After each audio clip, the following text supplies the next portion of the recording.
All right, here we go. OverDrive off and running. TSN 1050 on the TSN app, your home smart speaker. Up on TSN 4. We made it. We're live at Boston Pizza, Polo Park in Winnipeg. That's Doogie on the horse. There's Doogie. On the horse. Met Tuffy earlier today. Noodles could not be more uncomfortable around that horse. You were so uncomfortable. He asked the handler, where do I stand so I don't get kicked in the junk? He asked that right off the hop. Animals don't like my face. Why would it? The horse, if in 20 years, they said it's 21 years old, that horse, I guarantee you the first time it attacks a human, it'll be me. It did look uncomfortable around you. So, You're right. Exactly. You're right. You were equally uncomfortable. It was horse-eyeing me. You and Tuffy the horse, and that was Tuffy, who 13 years ago tried to storm into the Royal York in Toronto and got stopped. Yeah. And it became a national incident because everyone west of Toronto said, what are you, idiots? Let the horse in. I think the next day it went back in, didn't it? Yeah, they eventually allowed it in. So we love seeing that, and it's great to be in Winnipeg. Safe travels. We all made it. Shout out to the Peg. A massive shout out to the Peg. Yes. And it's been 25 years since I've been here, Hazy. And I don't want to sound cheesy when I say this, but when I got off the bird and I just took a breath in, it felt like home. It felt like home. And I love the Peg, and I am so glad we're here. It's a beautiful thing. It was a beautiful thing getting here. I had the battle of my life flying out here. Oh, yeah? The battle of my life. There was the Wayne Gretzky armrest battles with Before me we get into the battles, here. you know how he does like really weird stuff when we travel, yes, right? exactly. So I put eyes on this guy, and he comes over to me in the airport. They're not boarding the plane yet. It's clearly not happening. Yeah. Everyone, all the big wheels are standing in the first class section. There's nobody going anywhere. Yeah. In typical Brian Hayes fashion, he walks over to me and he goes, oh, what, we're not boarding yet? And I was thinking to myself, well, obviously not, No, so they we're not haven't called boarding. And then he just sat down, and then I never saw him again. And then you can carry on to what happened when you sat down with armrest guy. Yeah, so I came into contact with the Wayne Gretzky of armrest battles because I was lucky enough. I had the window seat. Yep. And I'm a big dude. There was a guy who sat down with a puffy winter jacket, almost twice the size of me, and he immediately established territory. Yeah. Immediately said, I'm here. You're not going to be anywhere close to my armrest. And it was a 3-hour flight where I was trying to maneuver. At one point, I did the fake push his arm, like to go grab something off the bag. By the time I got my arm back up, he had already reestablished. Oh. I almost wanted to shake his hand and say, you're the greatest of all time. And you're the greatest of all time. And he had the puffy coat on. He had the puffy coat, and he just stared at the back of his seat, and he said, I'm here for the Grey Cup. But I'm here for the Grey Cup. The best part of it is this other guy showed up, and he was really small, like not the biggest dude. Yes. And he goes, he wasn't even in the right seat. The other dude said, that's my seat. And you did the sign of the cross and said, you better sit down beside me. And the guy said, oh, don't worry about it. And you freaked out. I internally was having a discussion because the guy who I was battling with was in the wrong seat. Yes. Yes. And it turns out, someone smaller than Doogie was going to sit in between us. And he just said, you're already comfortable. You sit there. I'll go sit on your side. You got to speak up then. I'm not capable of doing that. Get in your right seat. I was in such a good frame of mind because we were coming to Winnipeg. That's fair. I said, nothing can ruin this flight. We're so happy to be here. The Grey Cup is here. You know what's cool about being here is, A, it's right in the middle of the country. Yeah. Like, this is the point of the country where you get the East and the West kind of colliding. But we've been here 6 hours. I've seen Newfoundland, horses. I've seen horses, I've seen BC, I've seen People Saskatchewan, I've seen Montreal, I've seen everything. Calgary, people from Calgary. There's so many people that come in for it. The fan base is massive. And I flew in from Alberta this morning, and same thing. The plane was just jam full of fans. It was awesome. Yeah, it's great. It's great to be here. And I know this is a Winnipeg crowd. We're going to steal the coach. We're here to bring Mike O'Shea back to Toronto. That's what we're going to do. We're going to put him on. That's our plan. Get booed. You're going to get booed 5 minutes into the show. What's going on? We flew in to bring Mike O'Shea back to Toronto. PJ back to TO with Mike O'Shea. Yeah, so we got the nail gun coming up later this afternoon. We will set the scene for the Grey Cup. We got the Thursday nighter tonight. Hayes and Bro on the clock. Luke will be here. Luke's coming up in studio.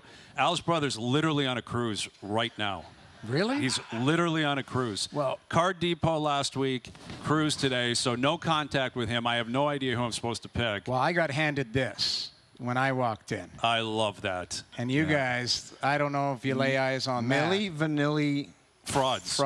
Milli Vanilli Frauds. That's Owen Wilson.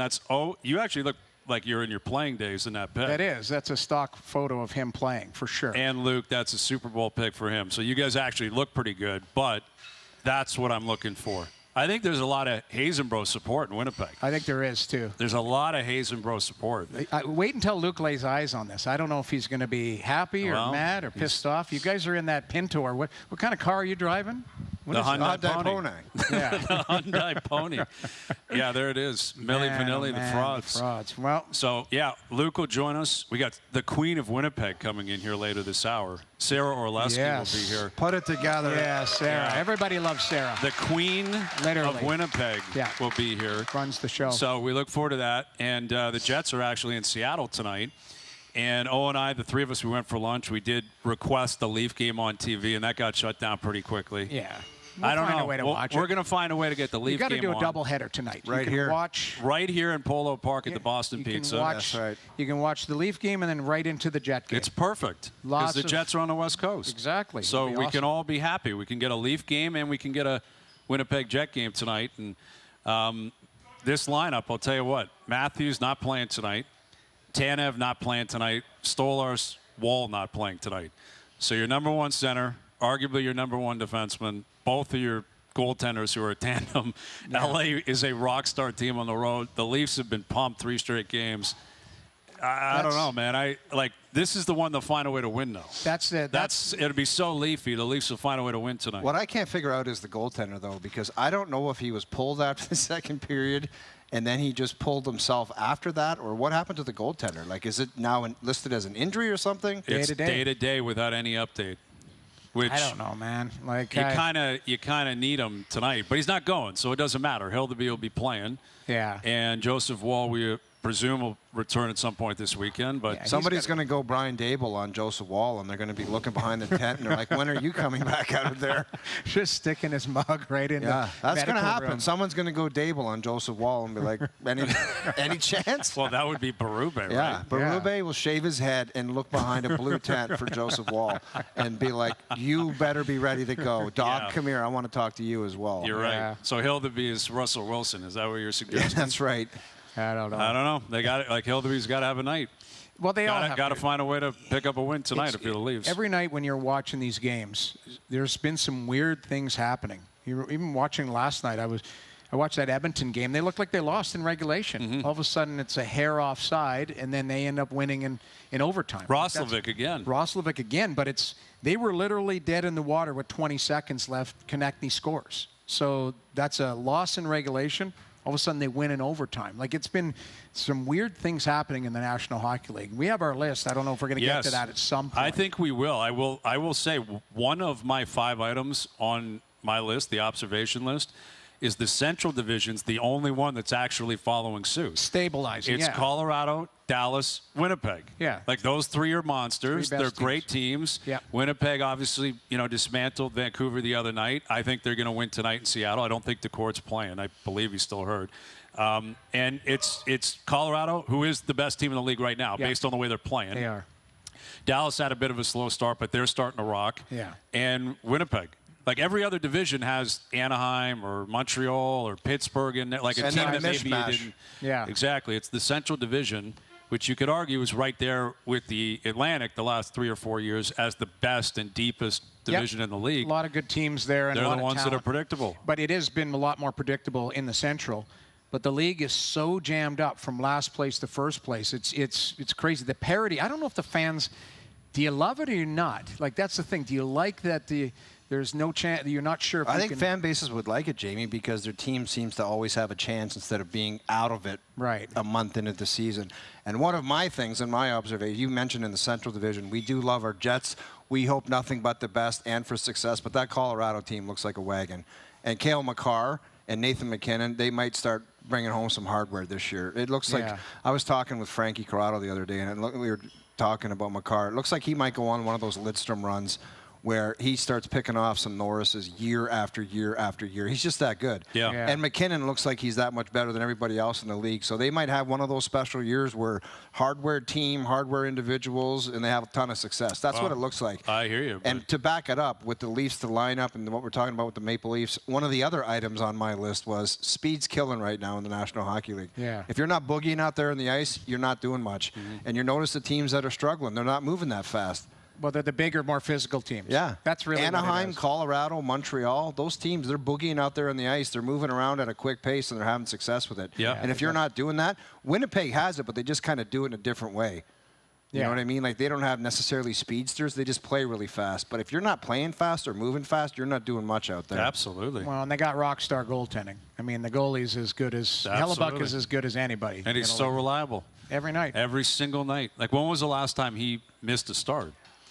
Like, I don't know. I'm sure it's happened. Somebody Google it. Yeah. Somebody will Google it here at Boston Pizza. But he's a machine. Hellebuck just plays every single night. He likes to play. He wants to play. Eric Comrie's a good backup, but it's Hellebuck's the guy, and you can play him in every situation. I think the biggest thing for him is managing his minutes because he wants to play, and he can play back-to-back. He can play in all scenarios because he's not a guy who's super active in the net. He just makes saves, readjusts, makes saves, and the team, the way they defend around him, it goes hand in hand. And Morrissey's a stud. Scheifele has to be in the Team Canada conversation. Absolutely. What are we thinking here, folks? Scheifele on Team Canada? Yeah. Let's hear it for Mark Scheifele in here. Yeah. Playing to the crowd. Yeah, it's just the mayor of Winnipeg. Yeah, exactly. The O-Dog. Yeah, well, listen, it'll be a difficult explanation if he doesn't. Let's put it that way. Yeah. Like, if Scheifele doesn't make the team, I don't know who's got to make that call, whether it's Armstrong or Jim Nill or whatever, but that's a tough call to make. Because you can call, like, let's say it's Connor Bedard. He's 20. You can call him and say, you've got 4 more Olympic Games. I don't think they care about that. If you're talking about an athlete, a competitor, they'll be like, I deserve to be on it right now. Possibly. I'm just saying I think it's easy. I'm saying it's easy to make that call. Let's say I'm Doug Armstrong playing role play. Right. I'll call Bedard. I'll call him and say, listen, I'll explain it to you. I know you're heartbroken. I'm not saying you don't think you deserve to be on it. This is it for Scheifele. Right. He's not going to be there in 2030. Right. Like, this is it for certain. Like, there's certain guys who, you got to call Drew Doughty if he doesn't make the team. Although he's done it before and he's won his Olympic golds. But, like, if you talk to guys who are late 20s or into their early 30s, this is your one chance. Yeah. A guy who's 20, Macklin Celebrini, who's 19, those guys are going to do it for the next they're 3 the or new 4 faces. Olympic Games. They're the new faces of the NHL. But I look at it with Scheifele is it's about being a complete player. You already know pretty much if McDavid and McKinnon are your 1 and 2 centermen, regardless, unless you push one to the wing. Now you're looking at your 3rd and 4th line center. Like, Scheifele, to me, brings so much more to the table than some. Like, Celebrini's had a great start, obviously doing very well with the points and all that, but Scheifele's he's a man. Like, he's more physically developed, all of that type of stuff, and he knows how to play in all these situations. That's why I would fight for him and say he needs to be there ahead of a guy like Celebrini or Bedard. Where does Zach Hyman come into play? I don't see how he can be on the team. A lot of people have him penciled right in there. Craig and MJ had him on. But Craig and MJ did their mock team this week, or what they projected. Playing his first game either possibly tonight, most likely Saturday. I think it's Saturday. I thought I saw the roster, but the point being is he's got to hit the ground running. It would be 6 months of real time that he hasn't played a game. Now, he's a good player. He knows how to play with great players as well. But he would be a guy that I think that they have to monitor how he plays. Well, like, you look at this again, we're watching on TV this is Craig and MJ's consensus roster. You'll notice that our boy Seth Jarvis, who's from Winnipeg, isn't on that team. Like, I'm taking Seth Jarvis over Zach Hyman all day right now. Yeah. Like, all day, because Hyman hasn't played. It's not that I don't love Zach Hyman, but I know, like, Seth Jarvis is young, hungry, and playing.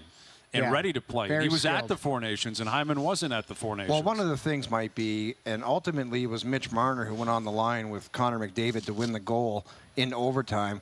But maybe they got tired of juggling the lines with Connor McDavid to try to get him going, and they know that works. Sure. But the other side of it is this guy has not played. Well, so how the hell do you know what he looks like? It's a big gamble. It is. Put him on this. It is a gamble, and I think This is why, you can choose extra players. If Hyman doesn't hit the ground running and doesn't settle in and they end up choosing him, he might be a guy that is out of the lineup and they go play somebody else there. You've got extra forwards that are going to push into that role. I mean, Celebrini, Bedard, they have to be in the conversation with how great. Scheifele has to be in the conversation. Absolutely, he is. Because of what, how great he has been consistently over the years.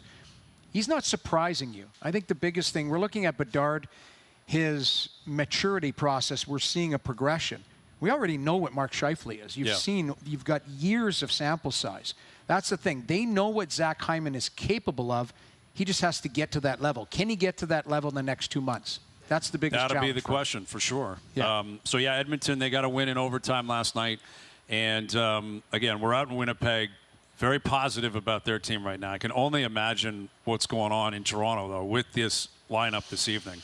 Like, I will say, it's amazing how a couple of poor games, poor start, and these are big names. Like, you can't downplay. When Matthews is out of the lineup, it's a massive, massive gap in the lineup. Tanev's out. Your 2 starters are out. But you look at this lineup, and then you consider the way they've been playing. Like, they got Max Domi, who has not had a good year. Max is playing second-line center tonight. Like, this is going to be a struggle for them. And we discussed the appearance. It's asking a lot out of him. And they got to cut down on these, like, egregious, massive mistakes. You got to cut them in half at a minimum. That seems reasonable, that you can possibly read the play and be a little bit smarter in terms of cutting down on these crazy, crazy breakdowns. Well, who's out on defense right now? Well, it's Tanev that's out. And they've taken Myers out for Dermis. Yeah. So they're giving him a shot. Murmis. Dumbo. Rick. Yeah, exactly. Dumbo Dermis. Dumbo. Dakota Murmis. Yeah. So, I mean, that had to happen. Like, Myers had to come out. Yeah, you had to make an adjustment there. But, like, we're looking at it right here. It's not a surprise on FanDuel. Kings are pretty heavy favorites tonight. This is the thing, as they should be. Of course. I'm not disputing that. Keep in mind, the players look at the whiteboard. They know, okay, Matthews isn't here. Our number 1 goaltender's not playing. That's when you get better efforts. That's where you get collectively, because not everybody's going to try and go out and paint a picture out there. You're just going to play hard, straight-line hockey. I could see them winning 4-3 or 3-2 in a tight game tonight. L.A. might be fat and happy because they went into Montreal the other night. Big. Keep in mind, if you spent the night in Montreal and went down to old Montreal and had yourself a night, which we have many times. This is our first rendezvous in the Peg. We've done Montreal many times. Well, I've been to the Peg back in the 90s, and there was some, I can't remember. I can name one of them. I think it was Christine's. It was something like that. It was gritty old spot downtown. It was good. It was a good place. I'm suspecting that it's not here anymore. That name of that establishment sounds a little sus, to be honest with you. We'll look into it. Yeah, we'll have to look into it. Doogie was probably there last night. Doogie flew in last night to run the whole operation. But yeah, that's what a good producer would do. Exactly. Set the scene. Site survey. Set the scene, Doogie. Site survey, exactly. Yeah. No, but Winnipeg has some great places to offer, but Montreal as well. So you never know if the Kings might have had a rookie dinner or something like that. Well, and Kopitar's last dance through Eastern Canada too, right? It's true. Kopitar's playing in his last game in Toronto. He just played his last game at the Bell Center. They'll have some big announcement, the LA Kings. Every time they wheel through, they'll be like, Kopi deserves one last Vezina. They like to get that message. They get their message out. Here's the thing, though. You're not doing like what Kobe did or anybody else. No, I don't think so. You think the Leafs will give him a shout-out on the Jumbotron or something like that? Is he that level? Kopitar, he's a great player, future Hall of Famer. I just don't know. When you announce your retirement, like, hey, this is my last year, every game you play for the last, Marc-Andre Fleury was cool, because he went through the league and was shaking hands with people. Ovi called his whole team back to shake hands with Marc-Andre Fleury in his last game. Like, do you do that for Kopitar? I just don't know. I'm not sure. I wouldn't be shocked if they acknowledged him. I thought he said today this is the only rink he hasn't scored in. Like, he's never scored in Toronto throughout his career. But you know he's scoring now. Now it's like basically a lock. Yeah, that's a lock. Just put your house on the line because Kopitar is going to snipe tonight. Yeah. But like Sid, it's an interesting question because I don't recall. I guess Fleury was the last one in the NHL, but as great as Fleury is, he's not like an all-time great legend. He's not a Mount Rushmore. Right. Where I hope like Sid will make that announcement. I don't know if he will based on his personality.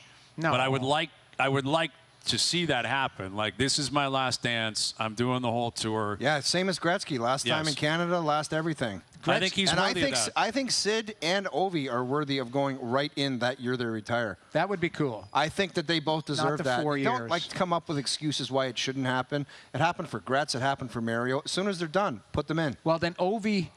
The thing is this Ovi's last year? He hasn't announced it. I know. It is. It feels like it is. Yeah, they made tickets up and all that stuff. Yeah. Like, it's his last year. It feels like it is, which, again, is disappointing. Like, I hope he will make that announcement. It would be cool. Let just everyone to know. That way, you know, if he's coming to you, say he comes to Winnipeg, it's his last time. Hey, Right. I'd like to go lay eyes on him. You know, just exactly. Give him a little And Sid, the send-off. same thing, right? It would be great, but I just don't know if, like, Sid is a guy who wants zero attention.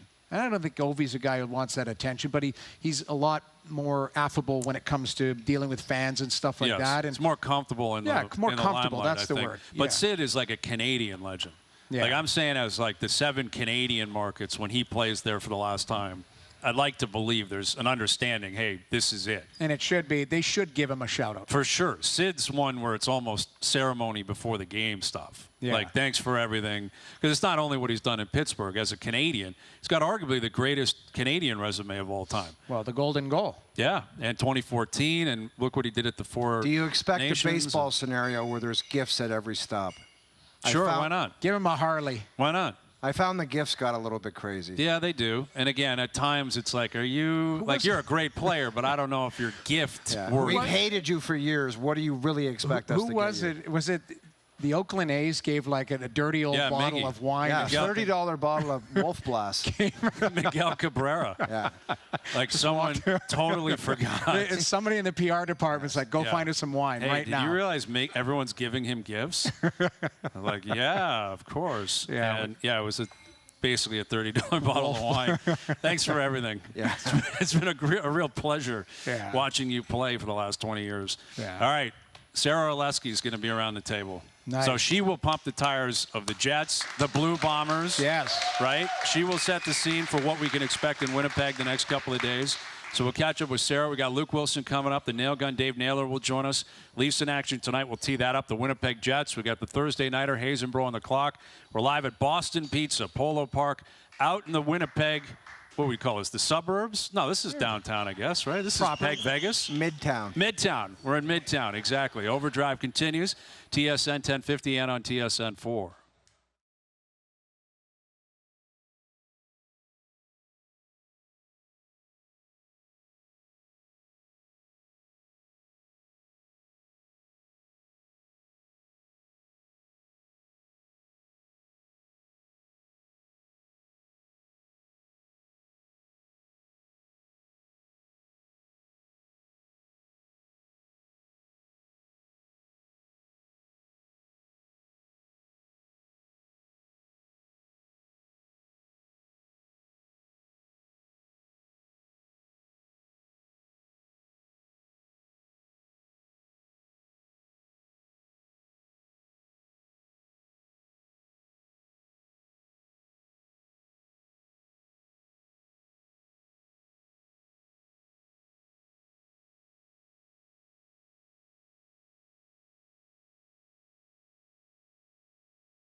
Friday at 10, 8 Mountain on CTV. The 112th Grey Cup is on TSN 1050. This Sunday, Montreal takes on Saskatchewan to see who will be crowned Grey Cup champions. Alouettes, Rough Riders. Kickoff at 6:30 p.m. on TSN 1050 and across the TSN radio network. The CFL lives here. Now, back to OverDrive with Hayes, Noodles, and the O-Dog.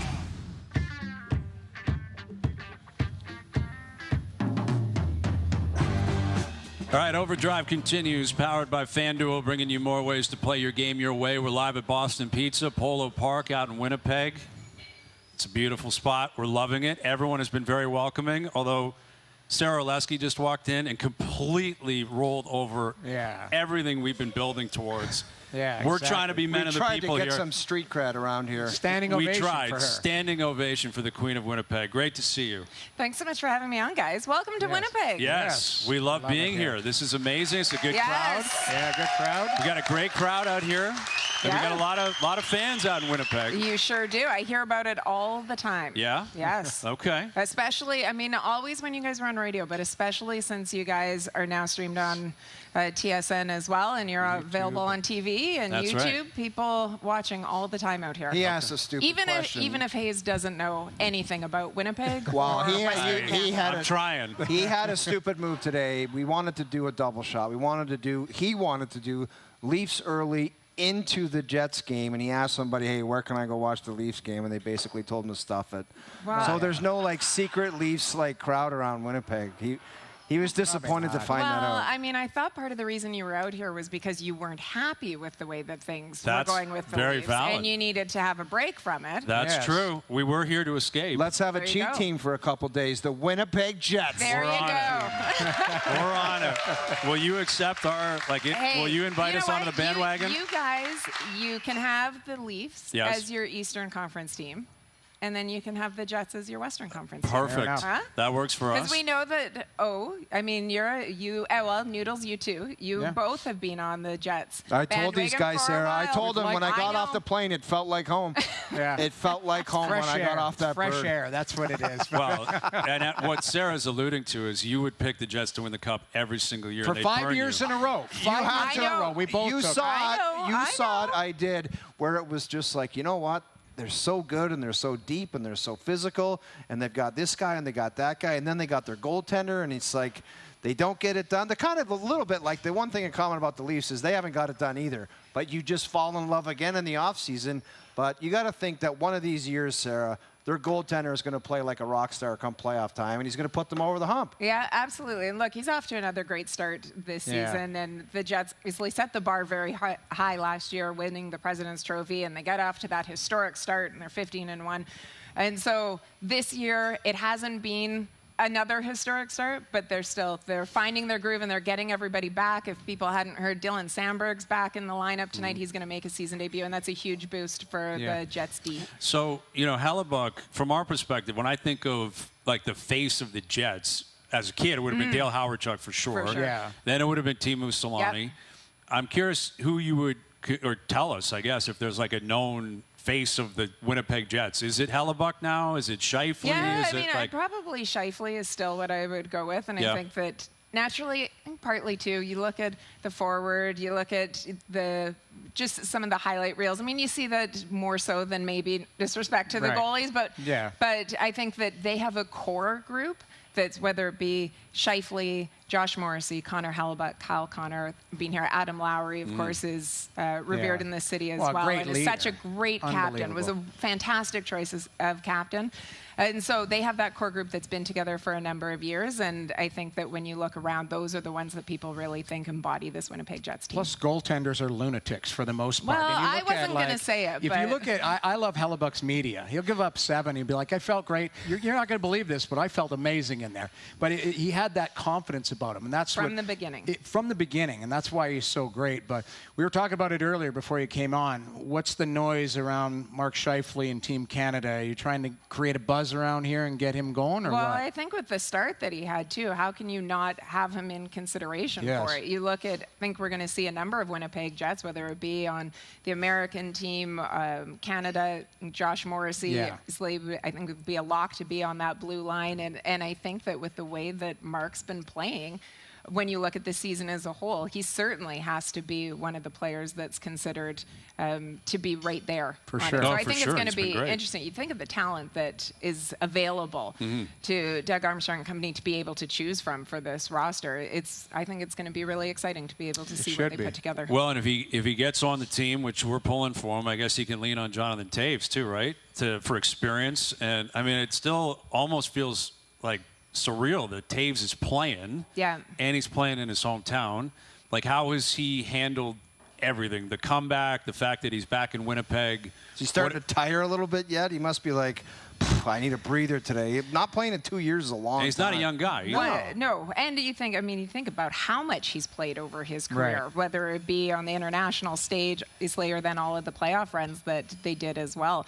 No, I think that he's doing it well. One of the things that he always points to is that he's still, patience is something that he's working on, but he's been dominant in the circle. You look at his face-off percentage. I mean, he's been key for this team, and he's one of the league leaders in it. So you look at the way that he has been able to come back in it. He had a goal in the last game, and I think that you see his game coming along. The great thing that when you're looking at Toews, though, I don't think that anyone's looking at what he's doing in this first half of the season. It's about the second half of the season and into the playoffs and what he can do. But you go around town. I mean, they have the Jonathan Toews Sportsplex here, and there are a number of players that are from Winnipeg that play in the NHL. But I mean, Jonathan Toews obviously is on a different level. Do you sense that he's had an adjustment? Because keep in mind, he has this aura about him. For sure. Captain serious. He's won cups. He's done all these things. This isn't his team. Right. He's joining a team that already has tremendous leadership, tremendous stars. And do you think there was a learning curve, or did they accept him right away and he's just kind of melted into that leadership group? I think just melted into it. And they look at this leadership group, one of the things that they've really been they've emphasized and that they've also been complimented on is that it isn't just a few players. And so they do have a strong leadership group. And I think one of the things that he was looking forward to was not being the main player. It's not being that guy that after every loss that comes out and speaks to the media, or that is wearing it all on his shoulders in order to get this team to the next level. And so he wants to be one of the guys. He wants to be able to get his game back to the way that it was. But there's expectations and that come along with it as well because of what he's accomplished and because of the city that he's in. Absolutely. Sara Orlesky with us. We're live in Winnipeg. How's the city handling the Blue Bombers not being in the Grey Cup for the first time in 35 years.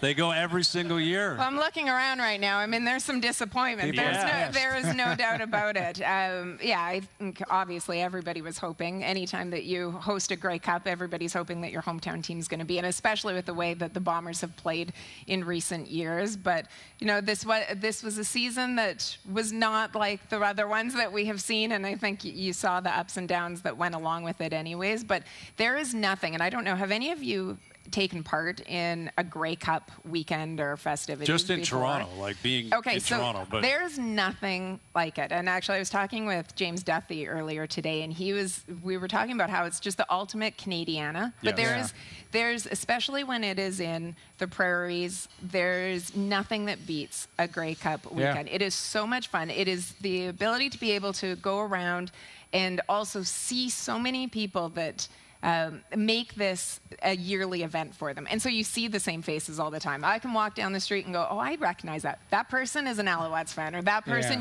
because you've seen them at every Grey Cup. And it's just a great sense of community. It is a ton of fun out there, and there's a real energy in the city when it happens. I've been to a few, obviously, when they were in Edmonton and growing up there. Of course, and all my drunk buddies would be running around. You sneak in a Mickey of whiskey or whatever in your coat. I don't know if you can do that anymore. I probably shouldn't be talking in about Winnipeg, that. probably In Winnipeg. But what are we talking about? Some kind of like roped off area here, or like is it indoors, outdoors? What are these big? There's a whole mixture of it. The whole city's just on fire. It's the literally convention center. It's We're a right party. beside it, man. It's going to be wild. It's a full-out party, and everybody gets it. Like it's not a lot of bar fights and anything. It's just more like let's go have a bunch of fun and drink a bunch of booze for 48 hours. Well, That's what it is. And it's different from so many other events because it doesn't have that real corporate feel to it. And so one of the things Deathy was saying is, I mean, Super Bowl, obviously, it's very corporate with it. That's not the way that the Grey Cup is, and they welcome everybody in, and it's just everyone's out to have a good time. Yeah. So what can you tell us about the next Argos coach, Mike O'Shea? what can you tell us? We're bringing him home. Why do you keep bringing that up? I'm just pointing it out. I think. Don't yell at me. I'm just trying to get booed again. I'm just a reporter. We want to get to know him before we got to interview him. How's that story going? You know what? It's going to be one of those ones. You two are going to be embraced in the city like no tomorrow. You are going to be back on a plane tonight. They might kick me out of here tonight. 100%. You're going to be doing it from the home studio tomorrow. Yeah, we have a security guard for me.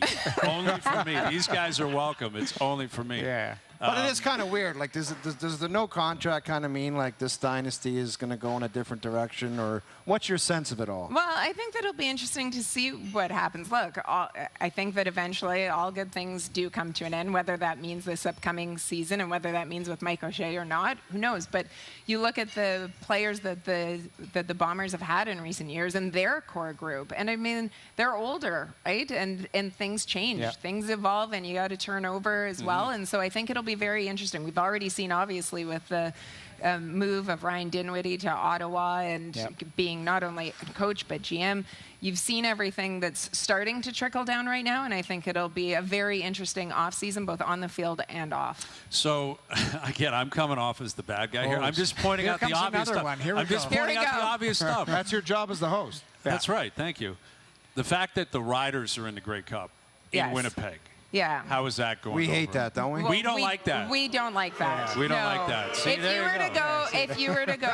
if you are a Blue Bomber fan, no, you certainly just the same as if you're a Riders fan. Right. When the blue and gold invade Regina, you don't like that either. It is a great rivalry that exists between them, and no, you certainly. I think probably a number of people were hoping that BC was going to be able to pull that off because it's a little bit easier to take if BC or Montreal, if someone has to win on your home field, as long as it's not the green and white. Then When's the last time the green and white won, though? Isn't it been a long time? Yeah, it's been a long time. Let's just support them. Let's support them this weekend. No. Oh, Go with Montreal. Never mind. Now we're going to have to add 2 to the list. You're going to have to share your body. I'm the only guy. I'm the only guy. I'm on the There we Alouettes. go. I'm on the Alouettes. That's right. We're going to divide this table. Lots of buddies who are Saskatchewan fans. One that got arrested at a game for running across the field, jumping into a hot tub. They have a hot tub in the end zone. Yeah. He ran across streaking and jumped into the hot tub. He knew he was going to get arrested, but it was worth it, right? This is camera phones and all that type of stuff. But yes, I think Montreal is probably. They're in a good place, man. We got to lean on Montreal. Davis Alexander, that's a young quarterback. Like you mentioned, kind of the turning over of the league. Nathan Rourke was that close to being. That would have been, I think, pretty cool for the CFL. If it was Rourke and Alexander going at it. Not that Trevor Harris isn't a great player, but he's been around a long time. Well, but there's a part of me that I love the fact that, I mean, although, yes, he is quarterback for the Riders, I love that you see Trevor have the season that he has. I love that Bo Levi Mitchell had the season that he had. These are players that you think that when Cody Fajardo, when he got put in Edmonton, what he was able to do with the Elks, that I love seeing players that people have started to write off and then see that resurgence. I enjoy seeing it with, to go back to hockey, with Taves. I mean, regardless, anytime, I'm at that age now where anytime I see someone of a certain age or a certain, a level of experience where I go, man, I'm really pulling for that. That's amazing when you're able to do it. It's a real connection, if anyone's even close. 100%. I remember covering the U.S. Open years ago, and Venus Williams was back in it. She and I are the same age, and I thought, Venus, I am pulling for you for no reason other than we are the same age and everyone else is probably 20 years younger, and now that's, that's how you pull absolutely. It's great. You have to. 100%. You have to. Because there's not, unfortunately, there's not a lot. There's not a lot of us left. A lot of us left. Agreed. Sara Orlesky with us. So what should we be prepared for? We're here for a couple of days. What do we need to know? Break it down for us. Winnipeg, 48 hours, gunning it. I mean, well, you've already got a sense of what the fans are like around here. You do have to go and experience some of the Grey Cup festivities. You have to. You can't be all the way out here and be broadcasting from the Grey Cup, essentially, and then not take it in. And then tour around. Got to go down to the Forks. There's a number of places. There's a lot of great places around to be able to check out food, drink. Love What it. do you think? Do you think here. Duthie would be a big name around here? Duthie's huge Duthie's in huge. Winnipeg. He has a book signing Yes. tomorrow. Duffy's huge in Winnipeg? No. Duthie's don't big. think so. We saw him for lunch. He big timed us. Well, he Basically, came over, He yeah. kind of came Basically over did. and said, "Hey, how It's are like, you?" I got a meeting. I'll see you guys in a like bit. you could tell, See? like in Toronto, he'd be like, "Can I sit with you guys?" In Winnipeg, we're beneath him. Yeah. For it. You know, we're not quite at the Duthie level in Winnipeg. Well, but he's a man of the people. He is a man of the You people. know? He's a man of the people. He's hosting the Grey Cup, and he's a beautician. We love JD. Yeah. And we love seeing you, Sarah. Thank you so much for coming down. I It's been appreciate amazing. it. Great job. Yes, thank You you know for how coming. much I love being on with you guys, so the chance to be able to be in person. What's your favorite episode? Is it the sombrero one? You know. La Bamba. But La it's Bamba. just, I have long claimed, and I will go to my grave saying this, that there should be a best of OverDrive compilation that's put together, because much like the, well, now they're on ESPN, but the TNT Yes. crew Yeah. with Ernie and Shaq and Charles, how they always make me laugh. And so sometimes when I need that pick-me-up, I'll just watch some of the clips and go down the rabbit hole. It's the same thing with you guys and some of the stories and the comments. Yes. Yes. Thank you. We need Always to a get great someone time. on that. Yeah. Doogie will do that. Doogie will That's cut right. up a best. I'm just going to make more work for Doogie. Yeah, just get Right on. Doogie working. Well, he doesn't do anything, so he's got a lot of time.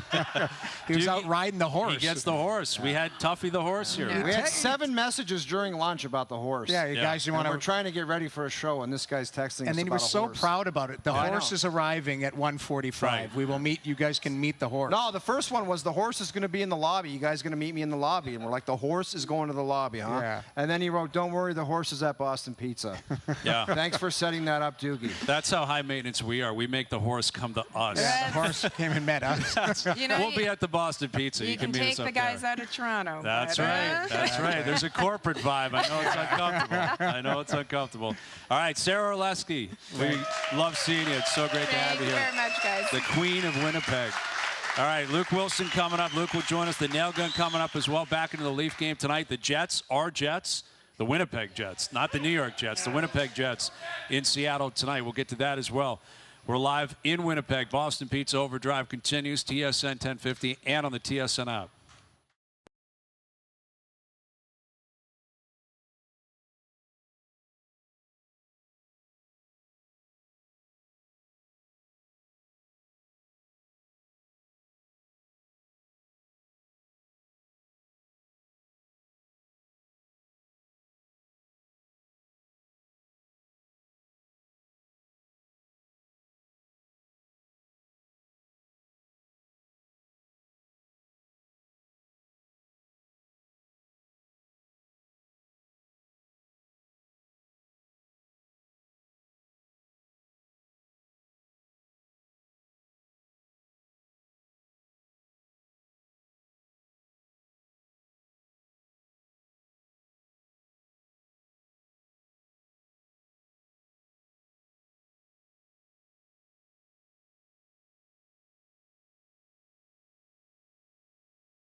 Islanders, Dolphins in Madrid, Sunday on TSN+. The 112th Grey Cup is on TSN 1050. This Sunday, Montreal takes on Saskatchewan to see who will be crowned Grey Cup champions. Alouettes, Rough Riders. Kickoff at 6:30 p.m. on TSN 1050 and across the TSN radio network. The CFL lives here. Now, back to Overdrive with Hayes, Noodles, and the O-Dog.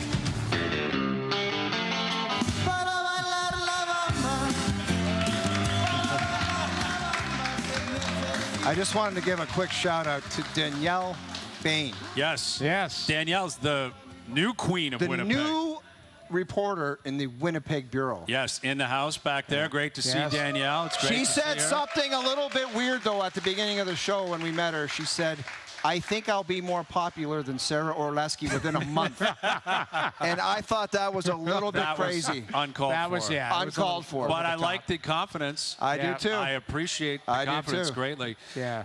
No, it's great to see everyone here. We're at the Boston Pizza in Winnipeg. You got your buddy. You snuck in the guy who you sat with on the flight out here? Rob, first class Rob. I love him. He's here. He showed up. I said, hey, if you're in the Peg, if you don't have anything to do, come by Boston Pizza. There he is, Bobby. Great to see you, brother. And he showed up. He's my guy. Rob or Bob? Or you called Rob. him Bob? It's a combination of Rob, both. yeah. Robbie Bobby. And he's been coming to the Grey Cup for 25 years. Isn't that right, Robbie? Yeah. And he's, yes, 25 years straight. And this year, email went out, and he said, not a lot of responses. So he said, Jeff, piss on it. I'm going myself. I got buddies in the Peg, and he's here for the Grey Cup. I love Solo that. Rob. So that would suggest to me you're a talker guy on the plane. Yeah. Are you bothering Rob? Is that how that happened? Like, who broke the ice, him or you? I'm not going to lie. There was a weird interaction because Robbie boy, first class Rob's in aviation. Okay. And I said to him, if you couldn't tell, I'm a nervous flyer. And he said, yep. And then he started to tell me all the bad things that could go on. I did not appreciate old Robbie telling me about mid-air collisions at 30 thou. Yes. Do you need a PhD in aviation to know that? Yeah, that's Then not running good. into a plane. That's not good. Yeah, that's Yes, not good. I don't think you have to be a T-bone qualified. at 30,000 is not good. Yeah. Yes, I'm glad you had him with you to enlighten you on And the just fact that, some other you know, things that could go wrong at 10,000 feet. But don't and you- I was like, let's save this for when we get to Boston Pizza. Okay, good. Well, it's great to see Other you. than that, it was a great If time. he's an aviation expert, he should be telling you the good things. Like, don't worry. Right. You can handle turbulence at everything. All these types of things are run on instruments. Like, the pilot I could go get to it. sleep. And he said all the instruments are better than ever. Safest way to travel. I love it. Exactly. First class Robbie. I love you it. go. Well, did you see the story? Frankie Corrado found it, sent it to me last night, of the guy who like stole that bus. I think it was in Hamilton. Dude, it was, do you know what that guy was doing? He stole the bus in Hamilton. He was collecting the fares from people. He stole the bus. but he was making He's also, stops. yes, Making but the- what he is was it also Kramer? doing that was very professional, he was checking credentials, and if your bus pass was expired, he kicked you off. This guy stole the bus. I love He's it. literally Kramer. Yeah. He had to was make it to checking stop. credentials, and if their Stop. pass was expired, he'd be like, you got to go. The most Canadian thief you'd ever find. I'm taking the I bus, could but I'll not make believe the it. stops. That I is could not awesome. believe it. Like proper change and everything. Like whatever Really? you Yes. need, get on Yes. in. We're going for a ride. So how did they find out he stole the bus? Well, Like, he's yeah. probably dressed like Doogie. Like if you got on the bus and some guy's sitting there in a pair of Wrangler jeans and a T-shirt. Overalls. Driving the bus around town. Yeah, some guy in a Ticats uniform. You'd probably think this is a little bit off-putting. Yeah, exactly. But, yeah, there's some wild stuff going on in the Hammer, man. The Hamilton's one of our towns. Rick Bushwood, that guy driving the bus. That's He's- what it is. What do we From think of the Hamilton. Hammer out here in the Peg? Are they a rival? We hate them? Nah, they're in the East. They don't care about the They don't really Tabbies. care, They yeah, don't care about the Tabbies. I think All right. they just hate the Argos, really. I think Yeah. they hate probably the Alouettes, too, I would guess. But you can't root for the Rough Riders if you're from Winnipeg. No. So I guess you kind of got to root for the Alouettes on Sunday. Yeah. But, all right, we got Luke coming up in less than 10 minutes. Luke will be here. He's been awfully quiet. Like, he Well, usually you is guys- running the show on the you're group up by chat. a dozen. That's Baker's why. dozen. 13. Oh, you're up by 13 We're up now. by 13 on these pathetic Losers. Wow. These guys are so bad at That's making why picks. the T-shirt. That's what the T-shirt. That's why the Milli Vanilli shirts are in the house. It's been tough sledding, but once I see him and we kind of get together, we're going to get that mojo back. Okay. I look forward to that. And you guys have the Grey Cup pick. That's a big swing. Yeah. That's a big swing. If Luke and you can hit that pick, that could be a real game changer. That could be the TSN turning point. And we are going to rely on the fan base in this room for their cheers and support who they think is going to win the Grey Cup with the spread, and we're going to base our decision on that. Okay. That's Fair how enough. desperate you are. You're pooling opinion at Boston Pizza? Yeah. What Just you don't trust these poll. people? Put out a Twitter poll. Well, You don't trust these people? They hate Saskatchewan, so they're going to pick Montreal. That's it. They're going with Montreal based on their hearts. Now that you said Now you're that, getting we're not points. doing that. You're We're getting- not doing that. The Alouettes are getting points. I think they're a 3.5-point dog as of right now. So there you go. You can see it on TSN 4. All right, Luke's coming up. The Nail Gun's coming up. Like, this is CFL country. Dave Naylor, you talk about Duthie being royalty. Yeah. The Nail Gun runs the show. He was hosting. He's Schefter out here, absolutely. Bigger than that. So the Nail Gun's coming up. Back into the Leafs tonight. The Winnipeg Jets in Seattle. We will touch on that. We're live at Boston Pizza Polo Park. Hour 2 coming up. Overdrive continues. TSN 1050 and on TSN 4.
And so it begins. Watch the biggest shows all in one place. Crave. Right now, get up to 40% off annual plans for your first year and start streaming the latest HBO originals. Something bad's coming. We need to find this crew before turf war escalates. Plus, the most anticipated series of 2026. I'm Sir Duncan Dutal. You guys do this every day? If we're lucky. Get up to 40% off annual plans for your first year. Visit crave.ca/Black Friday offer. Fantastic for Canada. Ahead of next summer's home World Cup, Canada is back at BMO, the stadium where their journey will begin. A fabulous finish from Jonathan David. Canada, Ecuador on TSN. This is OverDrive with Hayes, Noodles, and the O-Dog on TSN 1050.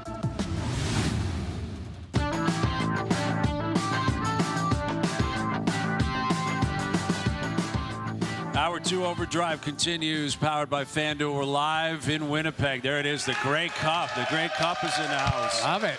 We have royalty in the house. Look at that esteemed gentleman with the light on his head right behind the Grey Cup. We love it. He loves it. The goal sirens are going off, and we are in business. We are in business in Winnivegas, and Luke Wilson has joined us around the table. Nice. What's happening, Lukey boy? How we doing? I'm fired up. I got into town, and the airport was buzzing. And like a lot of fans from different spots. Didn't it feel like home when you stepped off the bird? I said it felt like home. I love it. Fresh air. I do. I know. It's going to be a big night tonight, too. Yes. Big night. You're right. Award show. The award show's going tonight, and you're right, man. We said it, too. Like, right when you got here, Noodles was coming from Edmonton. We're coming from Toronto. Yeah, same. There's people from Ottawa, Montreal on our bird. Obviously, there's a lot of Argo fans that are coming out. Yeah. Like, it's amazing how all 9 fan bases and everyone in between just kind of connect, and you make the call year after year. You have no idea who's going to play in the game. Yeah. Now we know it's Montreal against Saskatchewan, but it's an incredibly cool vibe out here. It was. And again, I've been here for 4 or 5 hours, but you know, sometimes you land in a city and you're like, man, there's kind of like a electric atmosphere brewing. There's a vibe, yeah. Winnipeg's on fire right now. Winnipeg is on fire. Winnipeg's on fire. I got one question, though. Are we allowed to touch it? You know, the Stanley Cup, like I've never touched the Stanley Cup in my life, ever. Right. Me and I don't neither. care. I'll never win it or whatever. I don't even know. I go to buddies' parties who have it. Are you allowed to touch the Grey Cup? I'm touching it. You're talking because it's superstitious. Superstitious. I rode in a cab with the Stanley Cup to an event. I just happened to get in the last cab, and the guy that was bringing the cup sat it in, put a seatbelt on it and everything. Yeah. And it was later in the afternoon, and I had been having a nice time throughout the day. I took the seatbelt off the cup at the restaurant, and I was going to grab it and put it over my head, and he looked at me and said, "Don't even think about it. No one's allowed to put the cup over their head." Really? Yeah. And I was like, "Are you serious?" He's like, "Yeah, put it down." Well, what's And the I was rule like, with the Grey Cup? Yeah, is there rules? We can't do it? All right, we're not touching that thing. I touched it. I'm I sorry. think we're Now allowed I'm gonna to touch it, are we not? Oh, you can't touch it. You got to have white gloves. Throw some white gloves Put on. them on. Put them on. Philip Pritchard. OJ. They're not going to fit his sausage hands here. Those aren't gonna fit. JP, right Give me after the gloves here. What do you got, triple XL hands? They're as long as they are wide, his fingers. They're like This guy's got bricks. potatoes for hands. All right, dude. There it you is. go. All right. See, Grey Cup's in the house. No one's allowed to. Well, I didn't know. I don't. That's why I was asking. That makes What's sense. the rules? That What's makes the sense. rules? Oldest trophy I you would can say, find. I don't know the exact rules with the Grey Cup. I would say that in general, hockey's way more superstitious than football. Like, the one that was weird for me was, like, don't step on the logo on the ground in the locker room. Yeah. Like, we had a big Seahawk logo in Seattle, and we met on the logo all the time. Like, it's on the ground. What do we want to? Well, you know what's even crazier is players will yell at media for walking over the logo. Yes, but nowadays, but it's like the media's like, oh, sorry, I'm just trying to walk around. Like, cameraman's sorry about walking that. across. What about jersey on the ground? I don't like never. that either. No jersey on the ground. It's disrespectful. You don't just take your jersey off and throw it on the ground. Well, ours are taped to our pads. So, like, even for me after games, it's very hard to get that. You don't take the jersey off. It comes off with the pad. You just take it off and you hang it up. You don't throw it on the ground. I would have to go to an equipment guy to, like, pull, like, it's like one arm, the other, and it, like, lands on the ground. There are superstitions. Now, what media people are doing in the National Hockey League is morning skate they'll open the room. They put a carpet over the logo. So now you can walk on the carpet. Is that not a bit absurd? Imagine being the worst team in the league and you're so worried about your logo on the floor. And the thing about the jerseys, I believe in no jersey on the ground, but it's okay to hang it on a grubby cart that you got from a grocery store. That's fine, but don't put it on the ground. Maybe that night you had the worst game of your career. There's so many. Like, you're not paying homage to the jersey when you're out there playing necessarily. There's these unwritten rules. But like even Ray talks about, you go into Buffalo and the team service, or the guy who helps out in the dressing room, he's making the Gatorade and he's stirring it with his arm. You can do that, but you can't throw a jersey on the ground. You don't. Absolutely. You can't walk on the logo on the floor, but the guy can stir it, and he's got hangnails and whatever else is going on there. I would say that's not, for at least in my experience, there was none of that. Yeah. It seems like that's all across hockey, though. Like, it nobody does a logo, jersey on the ground. But you just football don't do doesn't it. have those types. No. Like I say, I just touched. You're not supposed to touch that, right? Like, that's the thing. It was weird. Luck. NFL Canada brought the Lombardi Trophy to Toronto a couple of years ago, and I was doing an interview, and the guy there was like, the only person in here that's allowed to touch this trophy is Luke because he won it. And it was the first I'd ever heard of it. That's cool. Did you get it for a day or something? No, so that was the worst part. The worst part was because I'm Canadian, everybody at home was like, when's the parade going to be? When are you bringing the Lombardi Trophy by? And I'm like, that's not, you don't get the trophy. Really? Not even a replica? Like, I know the Stanley Cup has a replica. Yeah, didn't get no one does. Is that because, I guess, history, or because there's so many players and it's just too difficult to do? Combo of both. And then the other weird one is, correct me if I'm wrong, but the Stanley Cup, and it looks like from this, the Grey Cup, is the same trophy, where like the Lombardi we won is sitting in the facility in a nice case in Seattle, and then next year they'll make a new one. Like every year is a new Lombardi trophy. The reason why the Stanley Cup has a chaperone is because I believe it was like the Oilers in the 80s. Like, I remember Grant Fuhrer, my goalie partner. Is going. Yeah. You would get the cup. Yeah. And they'd take it to the bar.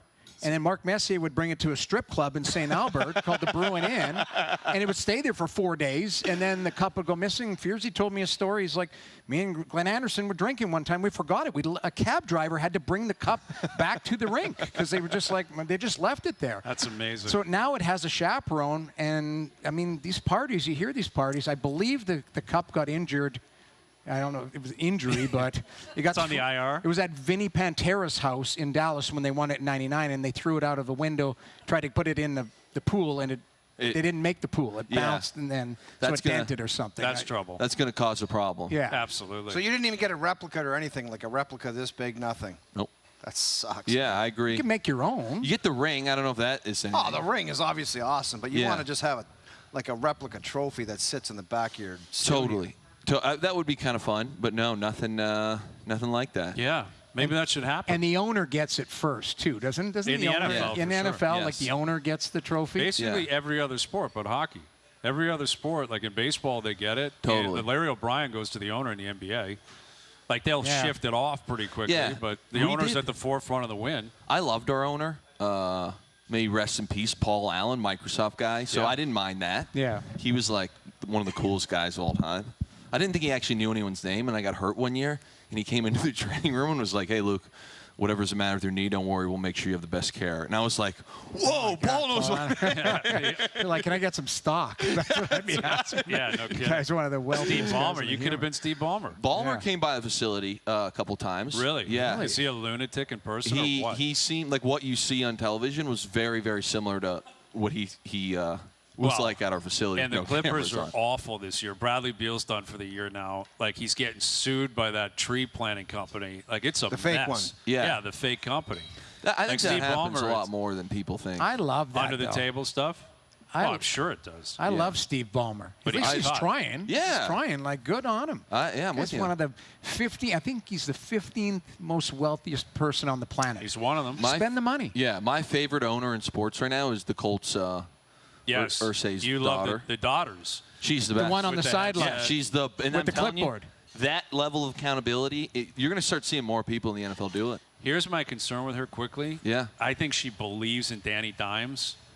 I wouldn't be so quick to do He's starting the old Danny The Dimes old starting Danny. to rear his I thought head it was a little bit. Indiana. No, Isn't it's it? not Indiana, anymore. there's a scale now. There's Danny Dimes or Indiana. He's driving back to New York. He's in, like, Pennsylvania right now. Yeah. Give me the skinny on this trophy. Who's got the advantage? Who do you like? Honest, and I know Winnipeg's not going to love this, but it's Saskatchewan for me right now. I know, but here's where I'll tell you what's getting a little funky for me. I worry about the hamstring of Davis Alexander, and like you never know, but these reports where it's like, oh, he's getting 5 treatments a day and that'll make him 100%. That's not a thing. Nobody gets 5 treatments a day. At some point, you're like overusing the treatment ordeal, and it's not. So I do get nervous about that, but I think that the Riders have been constructed as a very, very tough football team. And you love that. And I do think that, like, in a Grey Cup game like this, that it's going to be the difference. And then the next thing I'll say is, and we'll see tonight, but I have a feeling that Hardrick, their tackle, is going to win lineman of the league. If A.J. Ouellette gets rolling, it's very, very hard to stop. Like, they have a very physical offensive line in a absolute bowling ball in A.J. Ouellette, and that takes a lot of pressure off everything else. So right now, my early lean is Saskatchewan, but I got a big day with my iPad and the film tomorrow when I wake up, so I'm going to revisit that in tomorrow's show. You're on the clock tomorrow, man. You guys are on the clock. We need it bad. So you're leaning Saskatchewan, but you might lean over to Montreal. Yeah, it's very, very close to me. And I think 3.5. The spread's 3.5. And to be honest, I think it should be tighter than that. I think if it wasn't his hamstring, it'd be really like almost a toss-up. But you got to respect, like, Jason Moss, the head guy in Montreal, and he's also their play caller. I find his game calling skills to be second to none. Like, it's almost a work of art. Everything plays into one another. And I'll just be, again, it's easy for me. I'm watching on the film. I'm not in the moment. But I'll be like, oh, man, I wonder if he's setting something up. And, like, 2 plays later, the thing that I'm wondering, boom, they hit. And Davis Alexander's got a very good feel for the deep ball. So he can really nickel and dime you. He'll be patient. They do a lot of things where it's, hey, we got a run play call, but I'll do a wide receiver screen. Pick up 6, pick up 7. And then all of a sudden it's like, boom, there's a 60-yard bomb over the top. So I have a lot of respect for that. But I think it's going to be a great game. Either way, I think it'll be very, very tight. Okay. Well, and last week, both games were pretty low-scoring games. Yeah. This is one thing. I don't think low-scoring games are a bad thing. No, if it's a tight, they were both great finishes. And that's my thing. It's like I would much rather see great football regardless of the score. Absolutely. Hey, big defensive play, big stop, big moments. Then, like, oh, let's just get a huge shootout. Shootouts are fun. I'm not saying they're not. But, like, on the ranking, both games stunk. But if I go to the NFL for a sec, the Thursday night game, Denver versus Oakland, or excuse me, Las Vegas, was one of the worst games I've ever had to witness in my life. Terrible. My eyes are bleeding. Terrible. Now, the Monday nighter was not much better, but I did find that there were a lot more fun plays.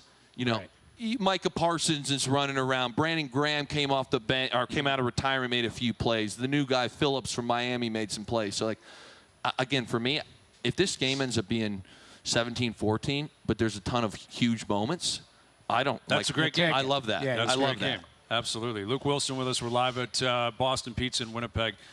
As for the NFL, you mentioned that Packer loss the other night. Like, we were talking about McDermott, and was it Billy who was saying he's got to go in Buffalo and Green Bay? I can tell you, man, like, these guys. There's like, chattering?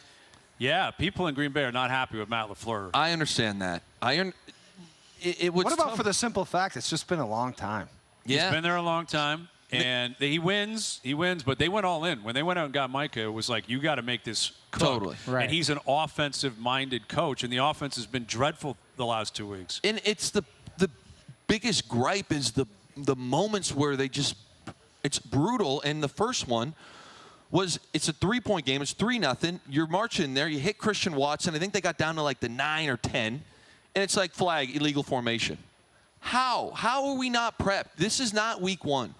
We are sitting at week 10, and you are supposed to be a Super Bowl contending team.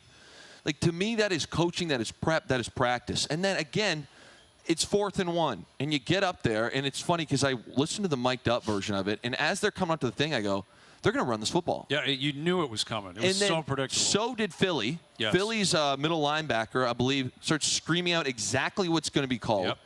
And in one play, 4th and 1 with the game on the line, they lose 3 or 4 yards, fumble, and none of that even mattered because they lined up with an illegal formation. That's coaching, though. That's absolutely coaching. And this is where you can't sit here and say this team is, and they have the ability, but you cannot be like, we're ready to win now when you do dumb, I was going to say a worse word, but Doogie, I would have jammed Doogie there. When you do dumb things like that. Yes. Well, and that's, we were talking about the Bills, obviously, too. Like, I like Packers-Bills Super Bowl. That's what I was kind of pushing for. Yeah. I picked the Bills to win the Super Bowl this year. You talk about the last couple of weeks. We know what happened against Kansas City. But you lose against Miami, the weapons, it's the same kind of thing. Like, Love is not Josh Allen. Allen has established himself clearly, and he's a better player, better quarterback. But they both lack weapons. Like Tucker Kraft out in Green Bay, that's a big hit. Christian Watson's hurt all the time. Jaden Reed's been out all season. Their O-line stinks. The Bills' O-line's very good. Very good. Very good. But are the weapons there to help Josh Allen? No. I don't think so. Not a receiver. And that's the concern. Like both guys, both teams, Green Bay and Buffalo, high expectations. Both won a lot of games. Both currently in a playoff spot, but not looking great right now. And this is, we got a Bills fan here. We got a Bills fan. Yeah, I'll tell you. Go. Absolutely. Where I get jammed up with Buffalo, and I know we talked about it a bit, but if not now, then when? And I do find, and I'm not saying this is the case, it's just kind of me on the outside looking in, but I find that there are a lot of times with GMs where it's like, hey, we're in good shape. We're going to make the playoffs every year. My job is secure. Everything's good on my end. They give themselves a big window with Josh Allen. Correct. It's like this guy's going to be good for 6 more years. And it's, and again, to me, it's Super Bowl for these guys, especially this year. Look at the AFC. Yeah. 8-2. We just talked about it, but the 8-2 Colts certainly look fraudulent at points. If it wasn't for Jonathan Taylor, that team's not even close 8-2. What about my Pats? Your Pats they're probably the best team. Complete. They're fraudulent, are they not? They got to still prove Look at Denver. Yes. Denver's 8-2 looks like the worst 8-2 team at times. The fourth quarter, Bo Nix has been good. So it's like Buffalo, this is the year. Like Baltimore's been in shambles. They look better recently, but certainly have not looked their best. Like, go do it. If there's a moment, now is it. And then you come out and you lay an egg against Miami. You got Tampa this week, which will be a tight game. It's not I think they win, but it's definitely not a gimme. Yeah.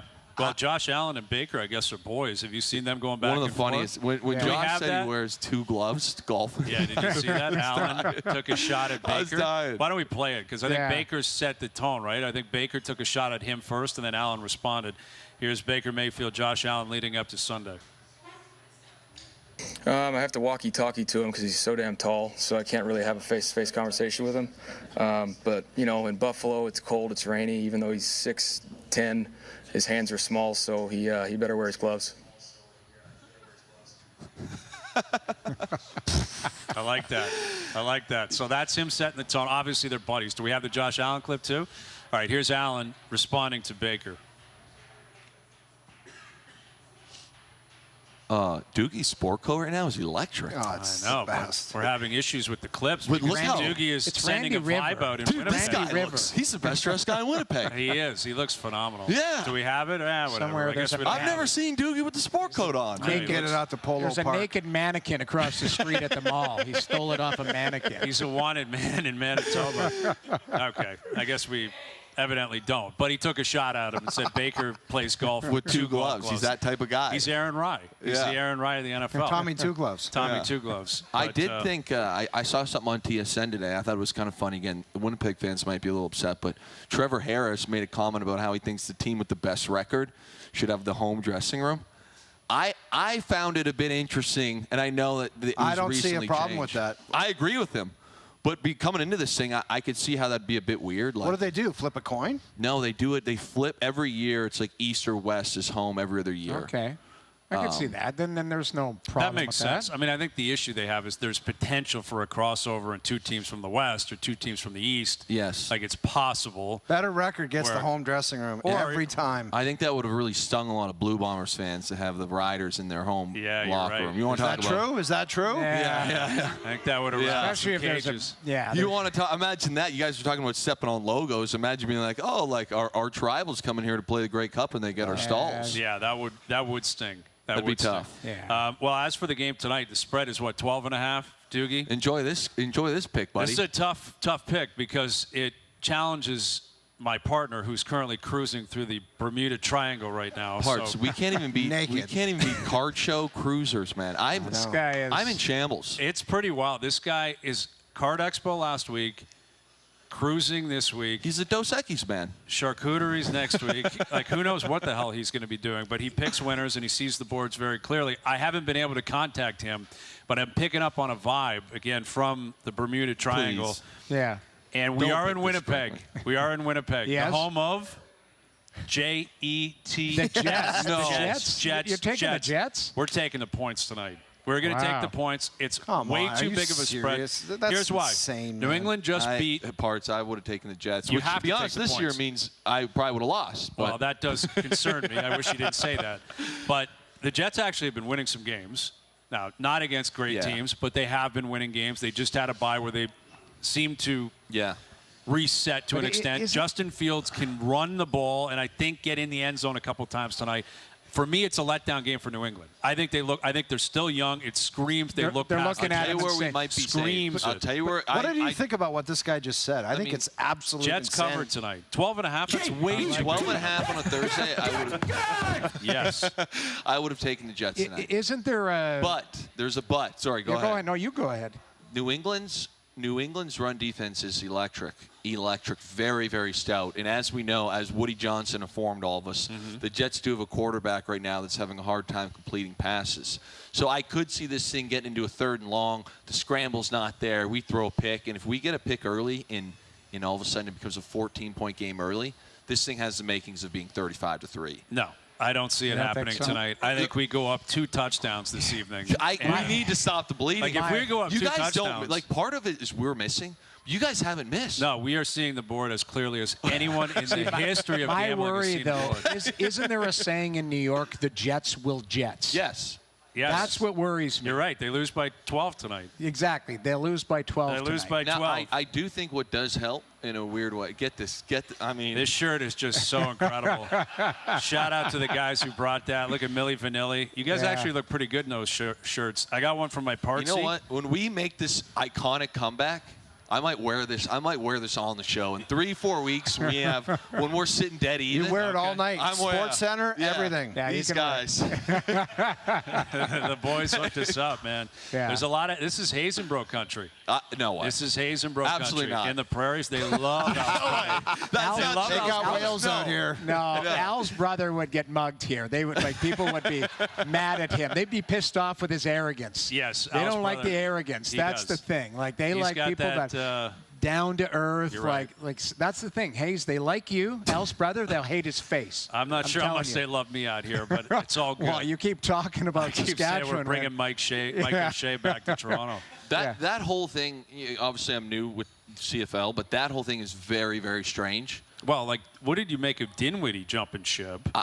I think Dinwiddie would have sniffed out about. I wonder if he knew that O'Shea was on the radar. Exactly. And These guys aren't stupid, man. They're going to get tipped off. And he got autonomy in Ottawa, which is big. And this isn't a shot at O'Shea. He's obviously had a historic run, but Dinwiddie's won 2 Grey Cups of the last 4, not including this one. In the year they lost, they had a million turnovers in the final, and they set a franchise record. They should have 16 wins. Correct. Arguably the greatest regular season in history. How do you let this guy walk out of your building? That's a very valid question. That's where it gets weird. But now I believe we just reported that it's not going to happen. But there were reports. The one that was strange is that Hamilton also interviewed O'Shea. Right. Scott Milanovich is their head coach. He's under contract. They just got the 1 seed, and they're 3 points away, or a last-second field goal from being here today. And we're interviewing other head coaches. That is weird. Why not go to Cold World? It is, it's a circus right now in the CFL. Yeah, Mike O'Shea. He's getting everyone fired up. He sure is. That'd be a big loss to the Bombers. So. Yeah. That'd be a big win. MLSC needs one right now. MLSC, they need a distraction from the Leafs right now. Like, let's bring in someone else. Look over here. I'm not a hockey guy. For my dad? You know my dad's a Leafs guy. What's going on over there? Go ahead. Where do you start? There's not enough time in this segment to go through it. They've been terrible. Yeah. There's no sugar. Big Mike's They're Lloyd and Harry sitting in the living room wondering how bad it is. That's what they are. Right Their pets' heads are falling off right now. We got a second, Doogie, with sport coat on. Do you think the Leafs really miss Marner? Well, of course they do, but that's still no excuse for what they're doing on the ice. They're scoring more goals than anyone in the league, but they're just giving up more goals than anybody in the league, too. They have no idea defensively what the hell they're doing. They miss them, but they'd be like 9-7-1 with them. As a non-hockey guy, one of my favorite things right now is when I'm watching TSN to see Berube upset. Like you can just see that he wants to just. He reminds me of a football guy. I played with him. He would strangle some players if he was allowed to. Yeah. But the problem is, he's been losing his mind like that basically almost every game. Yeah. So if he's doing it every game, you're like, something's wrong here. This is like a once-a-month thing. I'm with you. And if you're doing it every game, you got big time. But even problems. last year, like he's a very composed guy, and he's really smart and really cerebral. But you could tell he picked his spots last year. Last year, he would call a timeout, and you could see the team just respond. He might even not say anything. Just this year, he's called a lot of timeouts like early to try and like jolt the guys and get them going. And you can see he's trying to press a lot of buttons. And whether they respond or no, man, he is a terrifying. He's a scariest looking guy. 2 stalls away from him, and really? he was a teammate, and he was still scary. Was and I nuts? go for beers with him after the game. And how is he at beers? He's a great guy, very funny in that. But like he's as tough as he looks. He had a mullet back in the day too. Yes, didn't he? mullet. Yeah. Top 10 toughest guy in the league. I saw him fight a guy, and a guy punched him, and he caught it. He caught the punch, and then punched the guy. He's a ninja on the side. I've got one more hockey question. Then I'm a Windsor guy. Yeah. How's his toughness compared to Probert? Because Probert is like a living god. He probably dealt with him a few times. Yeah, I guarantee you. I guarantee you, he fought Probert. If you ever want to see anything, just go to hockeyfights.com. Yeah, you can see anyone fight anybody. But Probert was the king of the jungle, right? He was, but man. There's a great YouTube video of Berube taking him. Ontario. And like Berube, really? Yes, and Berube is going nuts trying to get a piece of him. That's how wired that guy was. He's got to be the guy to turn the Leafs around. This guy I know what'll turn the Leafs around. Why is everybody with me? Why don't we start a Go Leafs Go chant? Party, Go Leafs Go! Go Leafs Go! Go Leafs Go! Go Leafs Go! These guys are not going to make it out of the building. No, they're not. I didn't partake in that. You and I are the only ones that are safe to get out of this building. I didn't partake in that. I'm a Manitoba Moose guy. Exactly. Always have been. You pulled that one out of your back pocket. I read about them this morning. I have somewhat of a gripe with Manitoba. Okay, so the year would have been 07, and I believe they're the Bison. They won the Vanier Cup. Right. They ruined it for everybody because they were doing this whole CJFL thing. I'm not even exactly sure. I believe they had the team was older than the Green Bay Packers playing in university that year. Right. So my brother was on the Western squad. Manitoba drummed them in like the Mitchell Bowl, whatever it's called. And I'm in high school. I call him afterwards, and I'm like, my brother was 17, 18.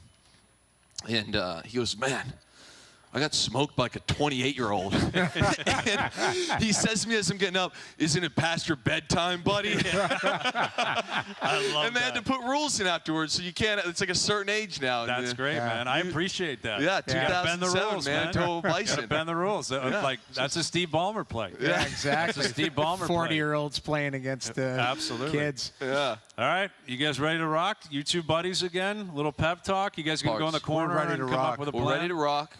All it takes is one. We got to chip away at this thing. Okay. We need to pick winners. It's 13. He doesn't know pro sports lingo. We got to stack days. Yeah, stack days. Stack days. 1 day at a time. 1 day at a time. Go Leafs, go! Go Leafs, go! Go Leafs, go! There he is. Go Leafs, go! Go Leafs, go! Luke will join us tomorrow with his great cup pick. Hazenbrough on the Jets tonight, taking the points. Love that. Enjoy Justin Fields. I love watching him play. We're looking for the football game and a Leaf game tonight. We're looking for a lot. We're looking for a lot in Winnipeg. OverDrive continues, TSN 1050 and on TSN 4.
form a bond stronger than blood, because ours is a family forged in fire. 911 Nashville, fall finale, tonight at 9/10 Mountain on CTV. Stream tomorrow on Crave.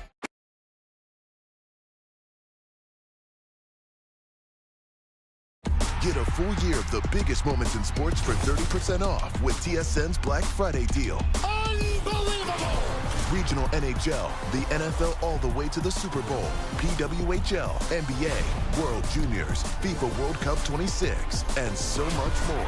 That's what they came for! And TSN Plus is also included for extended coverage and exclusive feeds. Subscribe now for 30% off. Offer ends December 1st. Visit tsn.ca/subscribe. Welcome to a brand new season of Leafs hockey on TSN. I'm on a whole nother level. How electric. Spectacular. Shoot scores. I play a whole nother game. The Toronto Maple Leafs dictated with physicality. He is on the hunt. The overtime winner. Expect chaos tonight. Name your favorite goal. That's a good question. That's a lot to remember. All of them. He got it in his bare hand. Wow. That is how you do it. The 112th Grey Cup is on TSN 1050. This Sunday, Montreal takes on Saskatchewan to see who will be crowned Grey Cup champions. Alouettes, Rough Riders. Kickoff at 6:30 p.m. on TSN 1050 and across the TSN radio network. The CFL lives here. Now, back to OverDrive with Hayes, Noodles, and the O-Dog.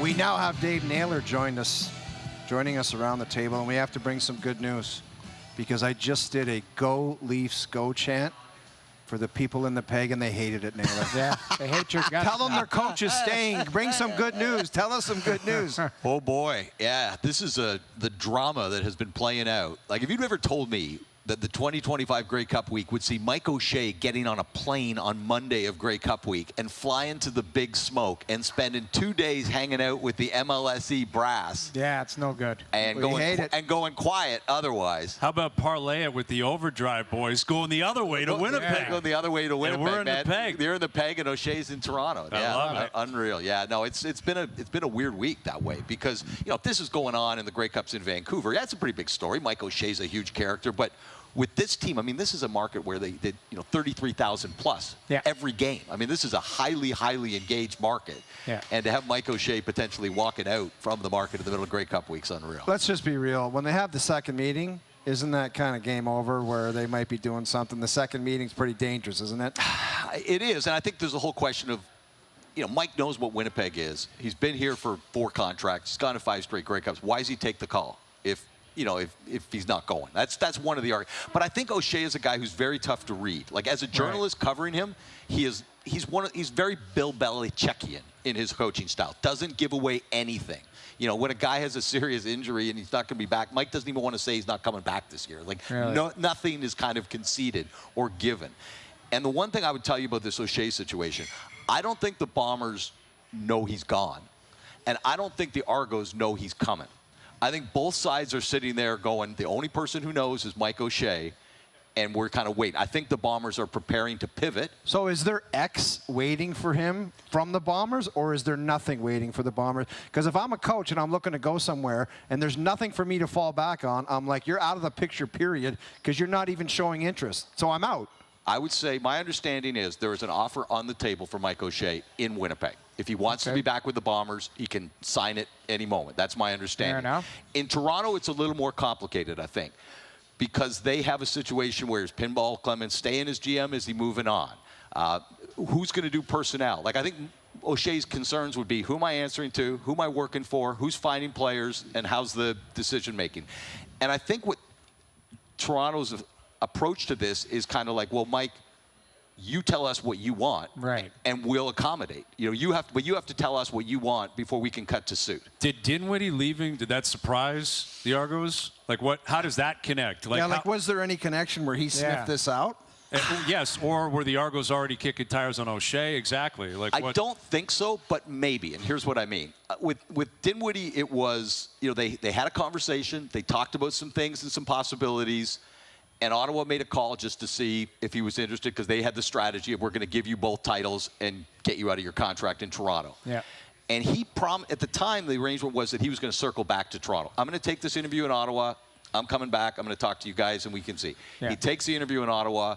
He loves everything he hears, thinks it's a great move for him, and he calls Toronto back and says, you know what, I'm going to waste your time. I know I said I'd make another call, but I'm going to take this deal in Ottawa. So he didn't ghost him at least. So he didn't ghost him, and I don't know that Toronto willingly let him go thinking of O'Shea, but they might have. You know what I mean? Right. There might have been this idea of like, hey, if Ryan Dinwiddie goes down the road to Ottawa, and the result of it is we get Mike O'Shea, because we know his contract's up, and we know that, you know, he's a guy who played for the Argos, coached for the Argos, you know, Southern Ontario guy. Well, he's a North Bay guy, but he's spent a lot of time in Southern Ontario in his playing career. I believe his wife and family are all from that area. They may have kind of had that if this does happen, that's immediately going to be our plan B. So if he leaves, then somebody else is waiting in the wings type of thing. That's I think there's three people I think Toronto Argonauts have at the top of their list to replace Ryan Dinwiddie. One is obviously Mike O'Shea, number one. I think number two is Kent Austin, who is on the staff at Auburn University. Hugh Freeze got fired there 3 weeks ago. Austin's still on the staff. He's got a year left. Hugh Freeze was the guy that was in the dentist chair up in the press box. Up in the press box. That's the guy who was in the gurney? No, remember? Yeah, he was up in the dentist chair calling plays. I believe that was Hugh Freeze. This is a stretcher. So he's got Bring a year Hugh left. Freeze up to Toronto. And if it goes past that, Orlando Steinar, you know, who's president of football operations in Hamilton, coaching background. I love it. It's like Game of Thrones. Another guy who keeps his thoughts about himself very, very private. So there's a lot of speculation here where we don't get a lot from the sources themselves. It's musical chairs. Then if O'Shea leaves, then who's the head? Who would be the guy in Winnipeg? Yeah. I would say I think their defensive coordinator, Jordan Younger, would get significant consideration for that job. And it's one of those things for two reasons. One is because they think he might make a good head coach. And two, if they lose O'Shea and they don't make Jordan Younger their next head coach, he might be the defensive coordinator in Toronto. So you lose both, right? Exactly. So this has been the most stable organization in the CFL, player-wise, management-wise, coaching-wise, for the last half dozen years, and now it feels like it's all about to change. Is this the epicenter of the CFL, in your opinion? Like, if you were to ask the commissioner, give me your crown jewel of the CFL, is it Winnipeg? I don't think there's any doubt. I mean, I saw Wade Miller.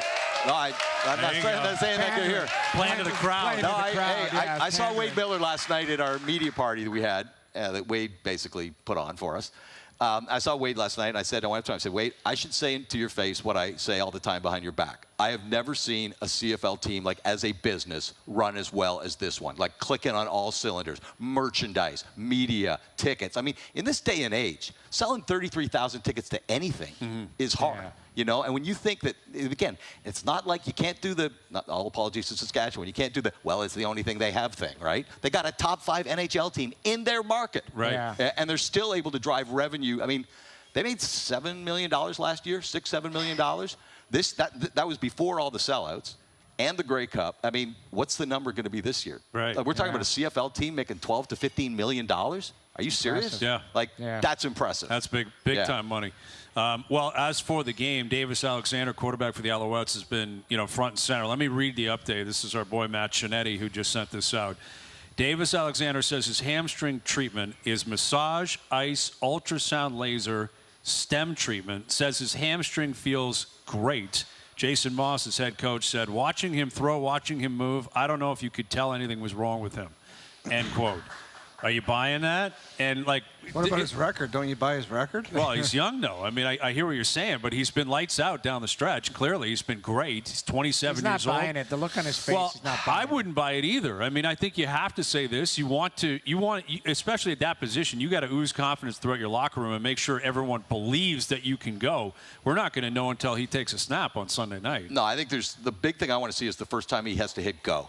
Yeah. Right? And that's a big part of this guy's game. If you think for a young quarterback, Davis Alexander, his sense of timing of when to leave the pocket is really, really strong. And when he goes out of the pocket, he can throw it, he can run it.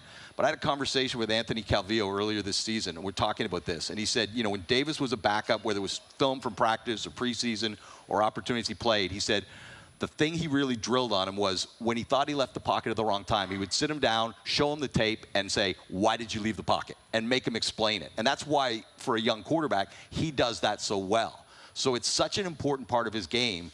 And, I mean, I remember older quarterbacks will talk about this sometimes. They'll do speed training for that first couple of steps because they realize at the end of their careers that's one of the things that can kind of go on you, right? And you got to be able to get out of the way like that. Can Davis Alexander get out of the way? That's the biggest thing. And then can he finish the game? Because they're totally different offense when he's not there. Yeah. It's got to happen. Yeah. We got the awards going tonight. So what do we set the scene for us here, Nelgun? What do we expect tonight? Well, I think it's going to be the Nathan Rourke coronation. Yeah. You know? And it's too bad they didn't win last week. Yeah. I mean, you look at it would have been the 2 young quarterbacks of the league, right? The guys who are going to be in the league for 10 more years. Now you got a great story in Trevor Harris at 39, has never won it as a starter, and has really found a kind of twilight of his career is really maybe people appreciate him more than they ever did. But, Nathan, I thought he would have a great season. I mean, coming back from the NFL mid-season is hard. He'd been in 5 playbooks in 12 months. He comes in the middle of a very kind of dramatic season in BC last year where he's sharing time with Vernon Adams. And he just didn't – I think it's a lot to ask for a guy to kind of hit that stride. This year with the offseason, I thought, Nathan, that it wouldn't take much time to sort of see the guy we saw in 2022. He absolutely was the best player in the league the last 2/3 of the season, and I think he wins the MOP tonight. Okay. Nice. I like it. Yeah, we're Nathan Rourke guys, right? Like you guys have had him on this show lots of times. Yeah. He's been in studio with us. And and it's quite a turnaround. When he got back there last year, it wasn't that good. Wasn't that good? No, it wasn't. And it felt like, they just moved everything out of the way for him, right? And then everything was handed to him kind of, which it kind of was, given the nature. But he's in this league, he's a unicorn. He's a superstar. What's the MOP compared to MVP? What's the thought process behind that? But I'll tell you, it's kind of cool because you always, whenever you have an MVP debate, you always get into, who's the best. Hey, it's not best player, it's most valuable, and then you got to factor into his team and where does he valuable to his team and all. And this one is just no, man. Who's the best player? Yeah. Who's the most outstanding player in the league? And I actually think it's a cleaner way to do awards. That's right. Yeah, who's the best player? Not most valuable. And because you get into these things sometimes where it's like who else is on your team and stuff that the player doesn't control. Well, this one is just about the player's performance. Well, it's going to happen in baseball tonight. They're announcing the MVPs, and I think we're fairly certain Shohei's going to win it in the National League. But it's, is it going to be the big dumper, your boy? Is it going to be Judge? And the fact that he's a catcher, does that make him more valuable? And it was a great run for both guys. Yeah. And, we'll find out what happens tonight. But, all right, Nelgun, great to see you, man. You're the first guy we've seen in a suit in Winnipeg. Exactly. Nobody wears a suit in Winnipeg. We love it. It's amazing. I brought like 5 of them. So We've been talking for 15 minutes. I've been staring at that pizza. Is this your go-to pizza that you can only find west of Ontario? It should be in every Boston pizza, but everything, when you make it to Winnipeg and out west, the Great White North. Yes. God's country. The air's cleaner. You go to Thunder Bay, you can't find that. I don't think you can find that in Thunder Bay. You can't find that in Thunder Bay. You cross the border. You can find that pizza. Okay. It's and these new. Yeah. What do we have here? Apparently Noodles? those are mozzarella sticks or something. I had them last Friday. They're like a. Apparently. Apparently. You're uncertain, but they're very, very good. I had them on Friday. Okay. They're very, very good. Well, they look so good. We don't really want to mess with them because it's like a prop. They look like a presentation, but we're going to eat them for sure. They can be both. Yes, absolutely. All right, Nelgun, great seeing you, man. Thank you for coming by here. Awesome, man. Great to see you guys out Absolutely. here. Dave Naylor, CFL on TSN. Grey Cup Sunday. And we're here tomorrow at the Boston Pizza at Polo Park. We'll come back to you up the Leaf game one more time. Go Leafs, go. Go Leafs, go. We'll get to our best bets. OverDrive continues. TSN 1050 and on TSN 4.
Islanders, Dolphins in Madrid, Sunday on TSN+.